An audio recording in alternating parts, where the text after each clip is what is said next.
పరమాత్ముడు శ్రావణ మాసం అష్టమి రోజు రోహిణి నక్షత్రంలో అర్ధరాత్రి వేళ స్వామి చెప్పారు, అర్ధరాత్రి 3 గంటలకి జన్మించారు. ఎందుకోసం అట్లా? ఒక పక్క శ్రావణ మాసం అంటేనే సహజంగా కొంచెం మబ్బులతో కూడుకున్నటువంటి మేఘాలు ఎక్కువగా ఉంటాయి. శ్రావణ మాసంలో ఎక్కడ ప్రసవించింది కృష్ణ పరమాత్ముని?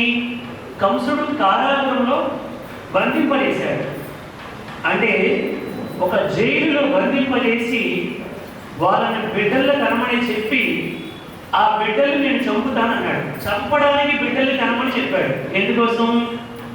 ఆమె యొక్క దేవకీదేవి యొక్క అష్టమ గర్భములో పుట్టేవాడి చేతిలో కంసునికి మరణం ఉందని చెప్పి ఆకాశవాణి చెప్పింది కాబట్టి. అయితే ఇప్పుడు అందుకని స్వామి చెప్పారు, అర్ధరాత్రి వేళ 3 గంటలకు ఆవిడ ఉన్నటువంటిది ఒక కారాగారం, అంటే ఒక జైలు. అది చీకటిగా ఉంటుంది. ఆ చీకటిలో ఆవిడ మరొక చీకటి గదిలోకి వెళ్ళి ప్రసరించాలి. అంటే అంత చీకటిలో ఈ లోకాలలోని మానవాళి అందరి చీకటిని పారద్రోలడానికి జగద్గురువులైనటువంటి శ్రీకృష్ణ పరమాత్ముడు అర్ధరాత్రి వేళ జన్మించాడు అని చెప్పారు భగవాన్ శ్రీ సత్యసాయి బాబా వారు.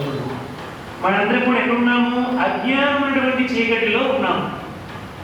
కామ, క్రోధ, లోభ, మోహ, మద, మాత్సర్యమైనటువంటి అషడ్వర్గాలకి బానిసలమై అజ్ఞానమైనటువంటి చీకటినటువంటి మానవుడికి సుజ్ఞానాన్ని తెలియపరిచి జగద్గురువుగా తాను ఉండి మనందరినీ తరింపు చేయడానికి కృష్ణ పరమాత్ముడు అవతరించాడు. ఆయన అవతరించగానే ఏం జరిగింది? వెంటనే ఆ కంసుడి యొక్క, అంటే కంసుడి కారాగారంలో బంధించబడినాడు కదా, కట్టించాడు కదా, గొప్ప గొప్ప గొలుసులతో కట్టించాడు ఇద్దరిని కూడా, ఎక్కడికి వెళ్ళిపోకుండా. భార్యాభర్తలు ఇద్దరు ఎవరిని? దేవకి వసుదేవుడు. అవన్నీ కూడా వెంటనే తెగిపోయేవంట. అంటే ఎప్పుడైతే భగవంతుడి యొక్క దర్శనం అయ్యిందో, కృష్ణ పరమాత్ముడు దర్శనం అయ్యిందో, వాళ్ళ బంధనాలన్నీ కూడా తెగిపోయాయి. భగవంతుడు దర్శనం ఎవరికైతే అవుతుందో వాళ్ళందరి యొక్క బంధనాలు కూడా తెగిపోతాయి అని చెప్పారు సత్యసాయి పరమాత్మ. తర్వాత ఏం జరిగింది? ఆయన తలపైన పెట్టుకున్నాడు. పెట్టుకోగానే ఆ అన్ని కూడా ద్వారబంధాలని వాడంతా అవి తెరుచుకున్నాయి.